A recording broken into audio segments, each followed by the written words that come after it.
Są na świecie rozmieszczone takie diody białych szumów. Ziemia jest płaska, Ziemia jest okrągła. My naród, my Polacy. Zawsze będą istniały wojny, dopóki będzie istniała potrzeba ważności w ludziach. Że dobro wraca. To uważacie, że to, co się dzieje, to jest złe. Jeżeli chcecie, żeby był pokój na świecie, to po pierwsze zacznijcie od swojego otoczenia, od swojego dnia. Kilka godzin przed tym, jak samoloty uderzyły w wieżę, ten wykres zaczął szaleć już. Ta globalna świadomość się podniosła i wszyscy czuliśmy, że coś się wydarzy.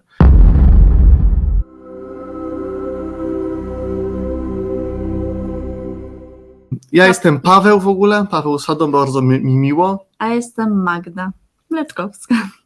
Także witajcie w naszych skromnych progach, mam nadzieję, że zagościcie na dłużej. Tak, raz w tygodniu prowadzimy live'y poszerzania świadomości rozwoju duchowego, zrozumienia tego, kim jesteśmy i na czym polega rzeczywistość. I tak już prowadzimy od jakiegoś czasu. Społeczność się robi coraz większa, także wierzymy, że ta wiedza Wam pomaga, a często od Was też słyszymy, że ta wiedza działa na wszystko. Po prostu warto ją mieć, warto ją sobie przyswoić albo odświeżyć, tak? Bo te informacje każdy z nas ma, ale nie każdy pamięta. Dokładnie, bo my często o tym mówimy, że ta wiedza zawsze jest w Was. Każdy dysponuje wiedzą, można powiedzieć, wszechwiedzą. Każdy ma informacje na każdy temat i każdy tą wiedzę ma w sobie. Jedyne co, to my zapomnieliśmy o tym i poprzez to, że ponakładaliśmy na siebie różne ograniczenia, to teraz do tej wiedzy się dokopujemy. I naszym jedynym takim tutaj zadaniem jest to, żebyście tą wiedzę odkryli w sobie. Nie z zewnętrznych źródeł, nie od zewnętrznych autorytetów, tylko zawsze kierowali się tym, co czujecie i podążali za tym, co w danym momencie, jak to mówią, w duszy Wam gra. Tak, czyli nie powiemy Wam, co macie robić, albo czego macie nie robić, albo co macie myśleć, po której stronie macie się opowiadać, absolutnie nie, ale będziemy się dzielić z Wami tym, co działa w naszym życiu i tak samo działa w życiu każdego uczestnika naszych warsztatów, więc jeżeli tylko poczujesz gotowość i zechcesz też zastosować tę wiedzę w swoim życiu, no to zapraszamy oczywiście. Po to te spotkania są, żebyś mógł znajdować najlepsze rozwiązania dla siebie i żeby to życie układało się zgodnie z Twoimi pragnieniami, a nie na odwrót. Dokładnie tak. Ktoś wspomniał, że się ogoliłem i znowu wyglądam na 20 lat. Także taki efekt.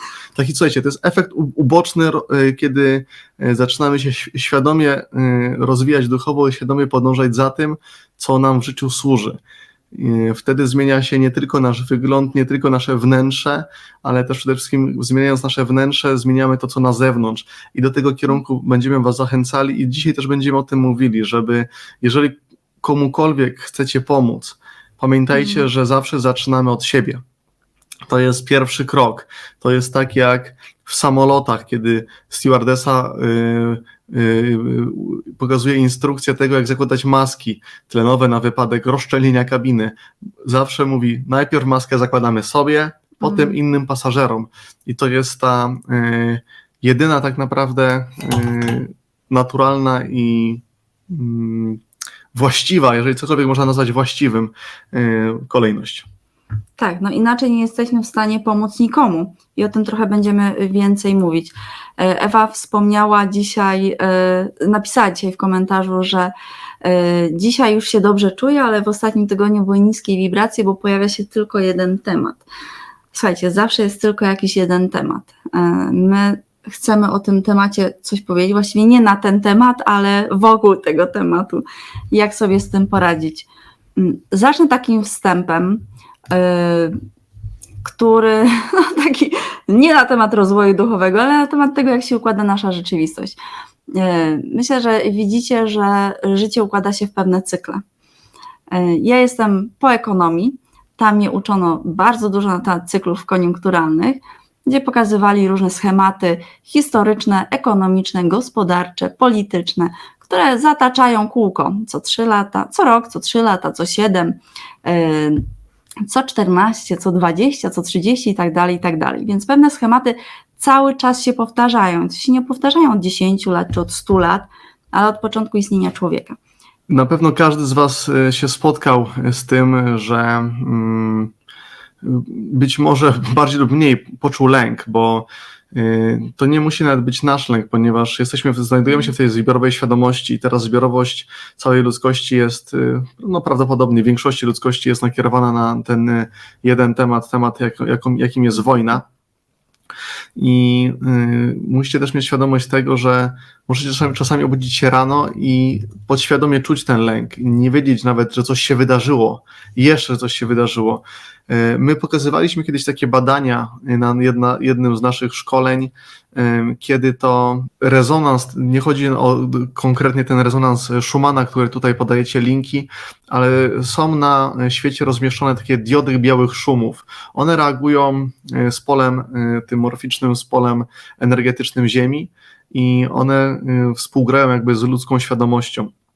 I temat dotyczył się konkretnie zamachów z World Trade Center, gdzie na kilka godzin przed tym, jak samoloty uderzyły w wieżę, ten wykres zaczął szaleć już, czyli ta globalna świadomość się podniosła i wszyscy czuliśmy, że coś się wydarzy. Ludzie nie wiedząc nawet o tym, że coś się wydarzy, oni już to czuli i tak też to się dzieje, że czasami my, nie wiedząc, że coś się jeszcze wydarzy, już to potrafimy podświadomie gdzieś wyczuć. Gęsto wchodzimy w lęki też innych ludzi i może to się u nas właśnie przejawiać tym, że nie wiadomo skąd nagle pojawia się w nas jakiś lęk, mimo że jeszcze nie zdążyliśmy nawet nic otworzyć, jeszcze nic przeczytać, a to już jest w nas, więc weźcie pod uwagę też to, że my jesteśmy tymi radioodbiornikami, które cały czas wysyłają fale i też cały czas fale przyjmują. Znajdujemy się w tym oceanie, to jest, myślę, że porównanie do oceanu, że jesteśmy zanurzeni w tym oceanie myślokształtów różnych, oceanie informacji i wyłapujemy wszystko to, co do nas przychodzi. I pytanie i kategorii jest taki, albo może w jaki sposób my z tym zareagujemy. Czy wejdziemy w to, zasilając dodatkowo swoją energią i sprawiając, że tego będzie w naszym życiu więcej, czy przejdziemy można powiedzieć, na porządku dziennym do tego, czyli ciekawe, to co teraz czuję, co to może być? Bardzo dobrym pytaniem jest, to jest duże narzędzie, od razu ja bym zaczął z grubego C, zacząłbym od najważniejszego narzędzia, jakie możecie użyć w tym momencie, to zapytać się, czy to w ogóle jest wasze. Bo być może to uczucie, ta emocja, która pojawia się w waszym ciele, wcale nie należeć do was. Więc pierwsze pytanie, kiedy coś takiego się pojawia, czy to jest wasze.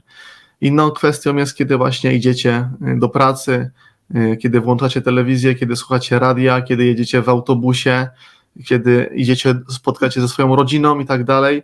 Tutaj też jest do was, od was tak naprawdę tylko zależy, co wy zasilicie.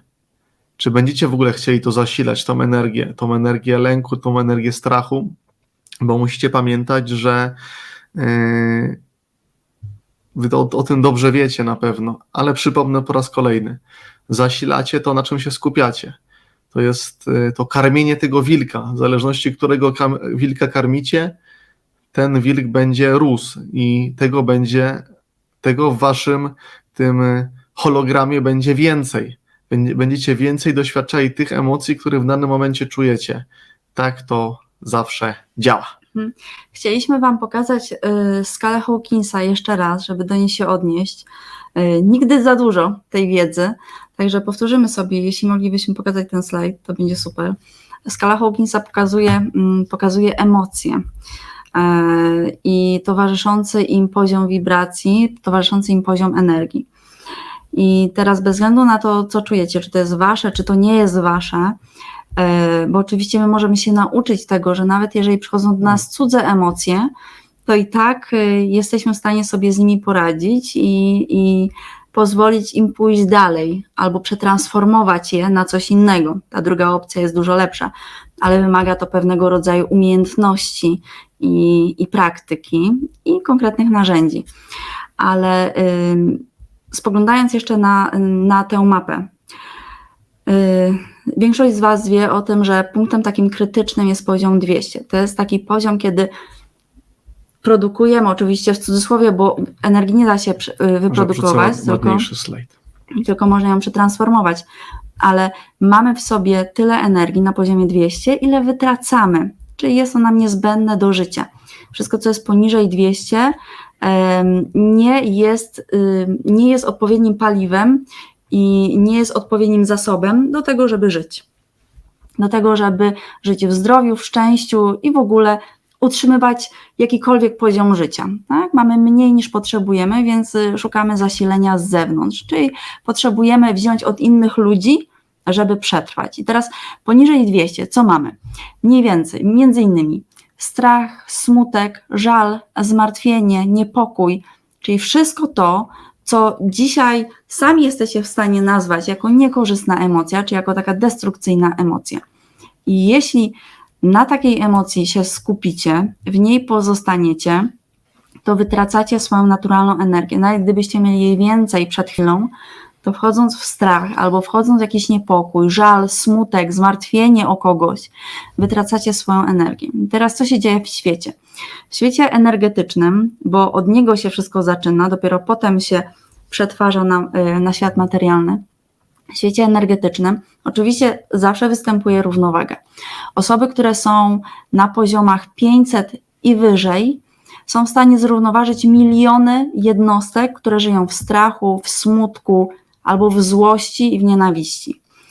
Ale jeżeli teraz wy na co dzień jesteście gdzieś tam na poziomie powyżej 200 i wchodzicie w te wszystkie wiadomości, takie, które powodują, że czujecie niepokój, że czujecie dyskomfort, że martwicie się o kogoś, że ubolewacie nad kimś, że ubolewacie nad czyimś losem, to wprowadza się nierównowaga do świata. I to duża. Trzeba więcej wysiłku do tego, żeby znowu to zrównoważyć.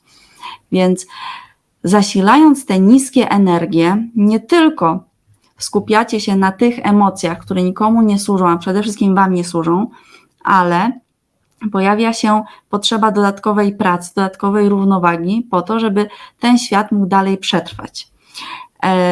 To jest jedna rzecz. Więc warto tutaj dbać o swoją energetykę, o swoje emocje, po to, żeby nie wprowadzać więcej chaosu do energetycznej równowagi. Tak? Druga rzecz, to co Paweł wspomniał, że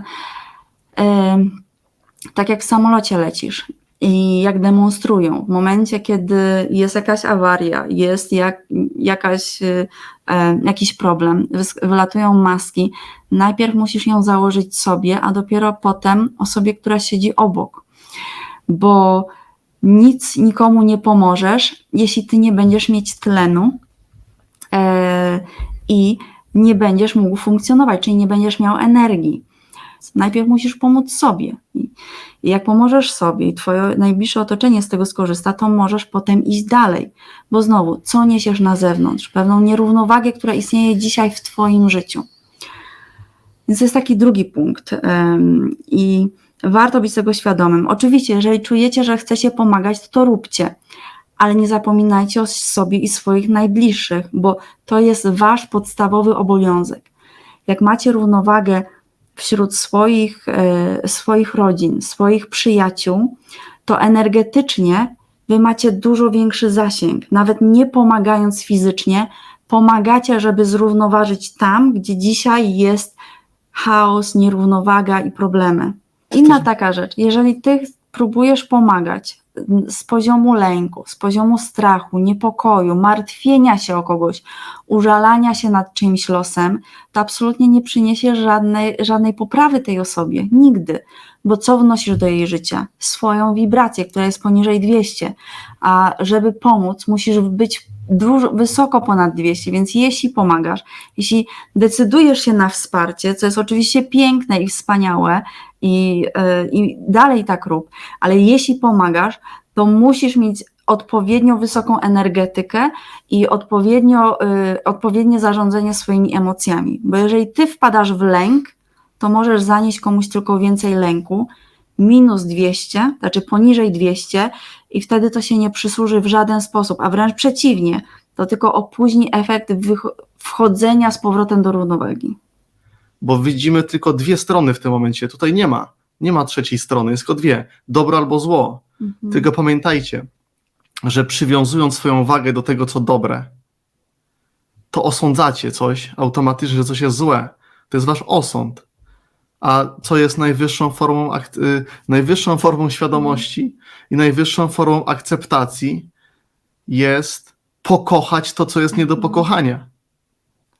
Ja myślę, że dopiero w trudnych momentach jesteśmy w stanie to zobaczyć, bo co to znaczy pokochać, to jest nie do pokochania? No właśnie to jest ten moment. Jest kolejny egzamin, jest przed wami stawiany. To jest bardzo duży egzamin w tym momencie. I w zależności jak wy do niego podejdziecie, taki też efekt z tego będziecie mieli. Czyli pamiętajcie, wy teraz patrząc na to, że robicie dobro, że dobro wraca, to uważacie, że to, co się dzieje, to jest złe. A pytanie, skąd wiecie, że to jest złe? Oprócz tego, że no faktycznie nie da się powiedzieć, że tam ludzie nie cierpią, że się wojna nie dzieje i tak dalej. Ale ostatecznie w tym najwyższym rozumieniu to jest tylko i wyłącznie osąd. To jest osądzanie. To jest deklarowanie się po której ze stron. Wy od razu, to jest paradoks w pewnym stopniu, ale my momentalnie stawiamy się po jednej ze stron. A stawiając się stawiając się po jakiejkolwiek ze stron, przegrywamy. Bo tutaj nie ma dobra ani zła. To wszystko zależy od naszej interpretacji i od tego, co my uważamy za dobre i złe. Bo pamiętajcie, we wszechświecie nie istnieje żaden uniwersalny osąd. To tylko od nas zależy, jak my widzimy świat. I co jest dla nas dobre, a co jest złe. Więc kiedy deklarujemy się po którejś ze stron, to od razu automatycznie osądzamy, że ta strona nasza jest tak, a ta druga strona jest nie. Co więcej, jeśli opowiadamy się, mówiąc, że ta sytuacja jest dobra albo ta sytuacja jest zła, to i tak cały czas zasilamy tę sytuację. To nie jest tak, że jak uważamy, że racja jest po naszej stronie i będziemy walczyć i robić wszystko, żeby temu zapobiec, to ten konflikt się rozwiąże. Absolutnie nie, my go tylko i wyłącznie podsycamy. To tak jakby stać przed ogniem i wrzucać drewienka. Jedno drewienko jest zielone i jest ze słowem jestem za, a drugie drewienko jest czerwone i jestem przeciw. Cały czas dorzucamy do ognia energetycznie, czyli cały czas podsycamy nierównowagę. Dokładnie i to robimy na wiele sposobów. Jesteśmy za szczepionkami, jesteśmy przeciwko. Ziemia jest płaska, ziemia jest okrągła. My naród, my Polacy, my jako Polacy musimy się trzymać razem, z innymi już nie musimy się trzymać razem. I są to podziały na tle rasowym, na tle, na każdym, tak naprawdę, na każdym tle, na jakim jest jakikolwiek podział, to sprawia, że my splątujemy się z tą daną opcją. I my zasilamy to swoją uwagą. Zasilając to swoją uwagą, sprawiamy, że tego jest jeszcze więcej. Zarówno więcej globalnie, jak i więcej w naszym życiu. Opowiadamy się po którejś ze stron. I tak jak wspomniałem, kiedy opowiadamy się, to przestajemy obserwować, a stajemy się uczestnikami wydarzeń. I tym samym oddajemy tam swoją energię. Bo pamiętajcie, skala Hawkinsa poziom 200. Wszędzie, gdzie zasilamy jakąś najbardziej szczytną ideę, to z reguły robimy to z poziomu poniżej 200, bo tam jest albo strach, albo lęk, albo frustracja, albo złość. Jak oni nam to mogą robić? Jak oni nam mogą kazać cokolwiek robić na przykład z naszym ciałem? To jest jedna strona. I to jest kreowanie tej rzeczywistości nie z tego poziomu, który jest zgodny z tym, co my mamy w sobie, z tą naszą wewnętrzną mocą, z tą naszą wewnętrzną istotą, z tym, kim naprawdę jesteśmy. I tu jest pies pogrzebany. Tu warto zwrócić na to uwagę. Nie teraz kombinować, że jest tak, a nie inaczej. Być obserwatorem, a nie uczestnikiem wydarzeń, to jest podstawa. I to się tyczy absolutnie każdej rzeczy, najdrobniejszej nawet. Jak usłyszycie jakąś kłótnię na ulicy, jak wam ktoś zajedzie drogę, jak ktoś wam nie ustąpi miejsca w kolejce, albo samochód nie ustąpi wam miejsca, nie ustąpi wam na pasach, na przejściu. Te wojny toczą się cały czas. I kochani, jeżeli chcecie, żeby był pokój na świecie, to po pierwsze zacznijcie od swojego otoczenia, od swojego dnia. Kiedy o czym powiedział Paweł, kiedy wy będziecie w stanie całkowitego spokoju, czyli nic was nie wkurzy, nie zdenerwuje, nie zmartwi, czyli ani sytuacja na drodze, ani sytuacja w portfelu waszym, ani sytuacja w waszej relacji, to wtedy będzie pokój na świecie.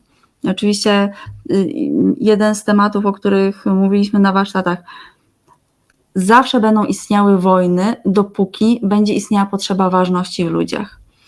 A tę potrzebę ma każdy, zauważcie. Każdy chce być zauważony, doceniony, wysłuchany, chce, żeby go w cudzysłowie szanowano i tak dalej, i tak dalej. Dopóki istnieje ta potrzeba, to zawsze będzie istniała gdzieś jakaś wojna.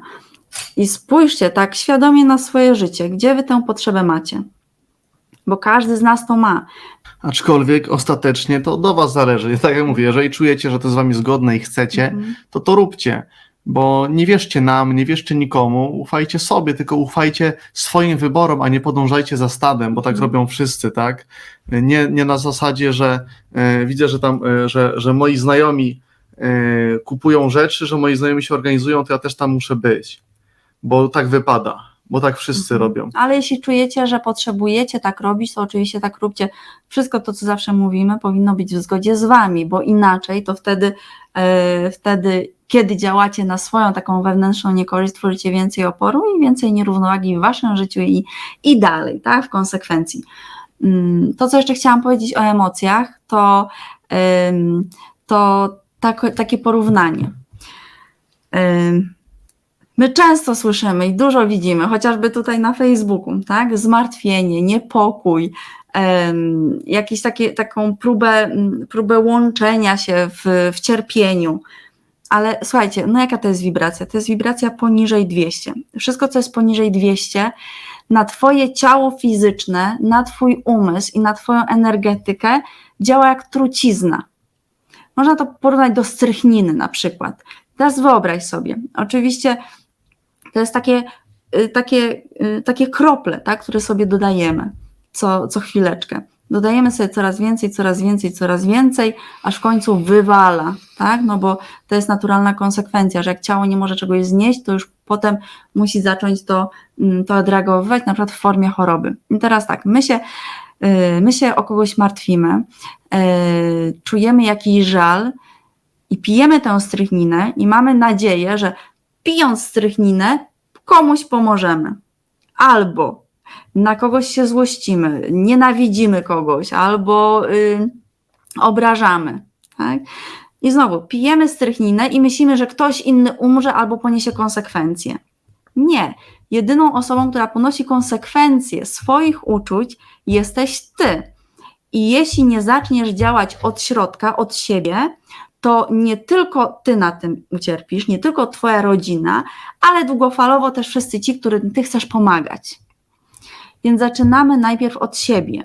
Jest jak jest i tylko od was zależy, jak wy do tego będziecie podchodzić, bo pamiętajcie, że zawsze każda sytuacja jest w gruncie rzeczy neutralna i tylko od was zależy, jaki wy ładunek jej przypiszecie, czy ten tak zwany pozytywny, czy tak zwany negatywny. I taki też skutek ona dla was będzie miała. Mamy, można powiedzieć, to szczęście, że nie jesteśmy uczestnikami wydarzeń. Możemy się temu przyglądać bardziej z boku, aczkolwiek wchodząc w to zasilamy to tak samo, jakbyśmy tam byli. Bo dla naszego umysłu to nie ma różnicy, czy on widzi wojnę faktycznie, czy tylko o niej słyszy. Poziom, w jakim reaguje nasze ciało, jest taki sam, jakbyśmy tego doświadczali, bo dla umysłu nie ma różnicy. To jest taki przykład, może być, jakbyście sobie teraz poczuli, jak na przykład jecie cytrynę, jak gryziecie cytrynę. Każdemu od razu zaczyna lecieć ślina i zaczyna się krzywić. Dla umysłu nie ma znaczenia, czy coś jest naprawdę, czy tylko jemu się wyobraża. Więc pod tym względem warto zawsze zadbać o ten swój stan, w jakim się znajdujemy.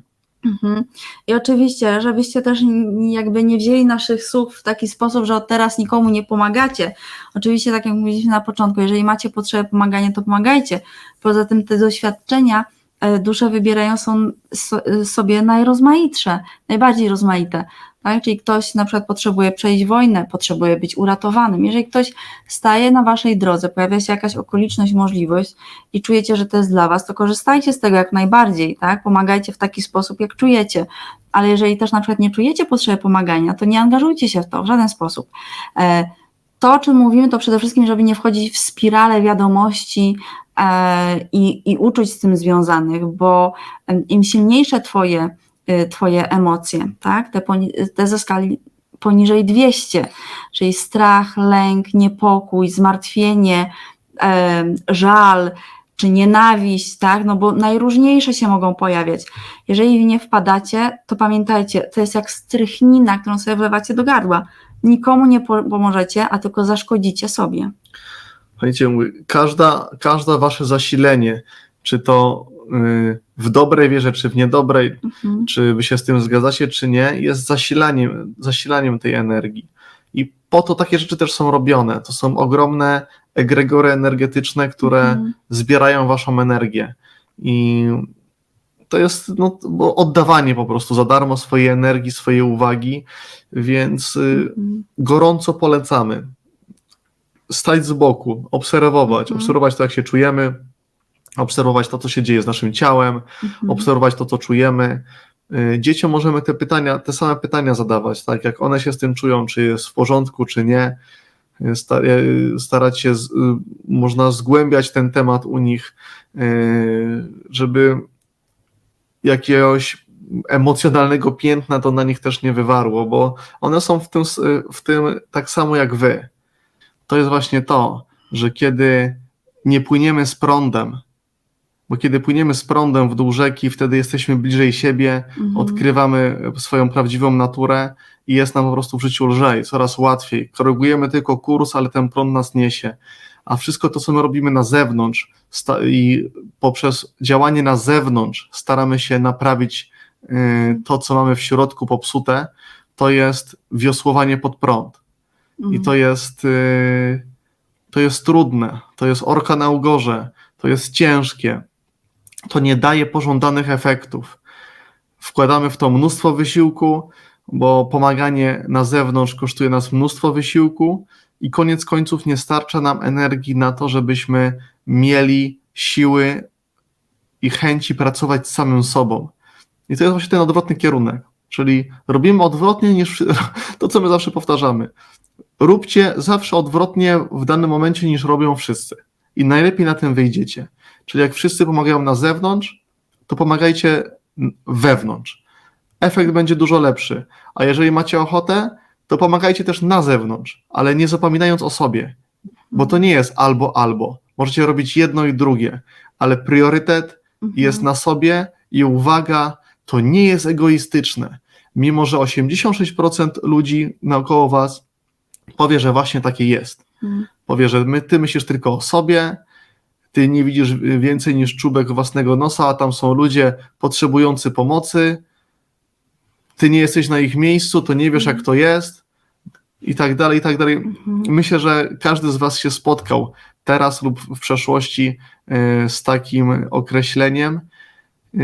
To tylko wynika z niezrozumienia tego, czym rzeczy są i Słuchajcie, egoizm wynika z potrzeby umysłu, tak? Czyli potrzebuje coś zrobić, żeby, tak jak tutaj piszecie, zaspokoić swoje potrzeby, pokazać się, poczuć jedność z innymi, którzy to robią.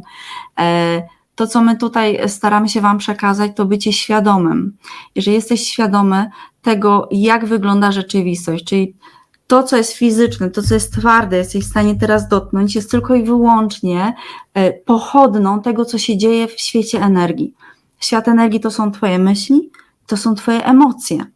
Jeżeli o to nie zadbasz, to w świecie materialnym nie może zadziać się zmiana. Także zmiana jest od środka. Zmieniając swoje myśli, zmieniając swoje emocje, swoje reakcje, ogólny stan swojego takiego dobrostanu, tylko tym jesteś w stanie zmienić swoją rzeczywistość. I to idzie falą. Najpierw zmienia się twoje najbliższe życie, czyli twoja rodzina, twoi przyjaciele, twoja praca, twoi współpracownicy, a potem idzie dalej.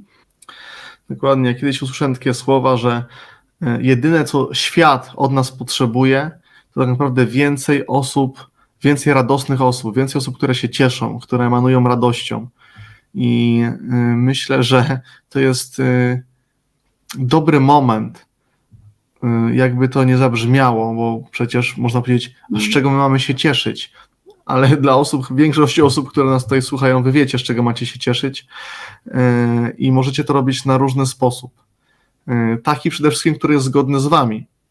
Bo to nie chodzi o cieszenie się na siłę, tylko o to, żeby czuć tą radość w sobie, bez względu na wszystko, bo pamiętajcie, nie czynniki zewnętrzne, ale to, jak wy się czujecie w środku, to ostatecznie determinuje tą waszą rzeczywistość i tak ostatecznie wasza rzeczywistość będzie wyglądała, bo my cały czas skaczemy, cały czas się przemieszczamy i raz jesteśmy na lęku, raz jesteśmy trochę wyżej, ale rzeczywistość zawsze nam odbije. Rzeczywistość jest, ta tak zwana rzeczywistość jest jedynie refleksją tego, co mamy w sobie.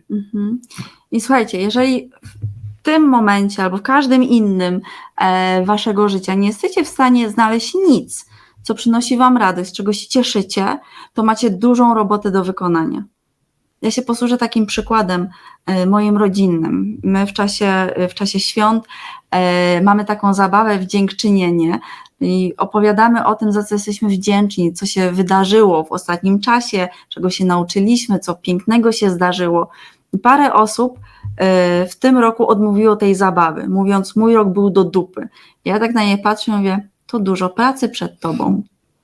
Bo jeżeli przez 365 dni nie jesteś w stanie znaleźć ani jednej dobrej rzeczy, to znaczy, że żyłaś przez cały czas poniżej 200, czy żyłeś przez cały czas poniżej 200, a to jest jak lanie sobie strychniny do gardła. Jeżeli nie przestaniesz, to zgadnij, co będzie konsekwencją lania sobie strychniny do gardła. Dosłownie. Słuchajcie, doba ma 86 000 sekund i to jest, można porównać to też do całego roku. Jeżeli w ciągu doby nie znajdziemy chociaż nawet jednej sekundy, w której czuliśmy się dobrze i za którą możemy być wdzięczni, z której się cieszyć, no to też trzeba zobaczyć, dlaczego tak się dzieje, bo to musi być jakiś ku temu powód, że patrzymy na rzeczy tak, a nie inaczej. Ostatecznie wszystkie rzeczy są neutralne, tylko my nadajemy im znaczenie, najczęściej poprzez pryzmat swoich przekonań, doświadczeń i punktów widzenia, z którymi tutaj na co dzień przychodzimy. Tak. Kochani, napiszcie, co dzisiaj zapamiętaliście, czego się dzisiaj nauczyliście. Co zabieracie ze sobą? Jeden wyraz wystarczy.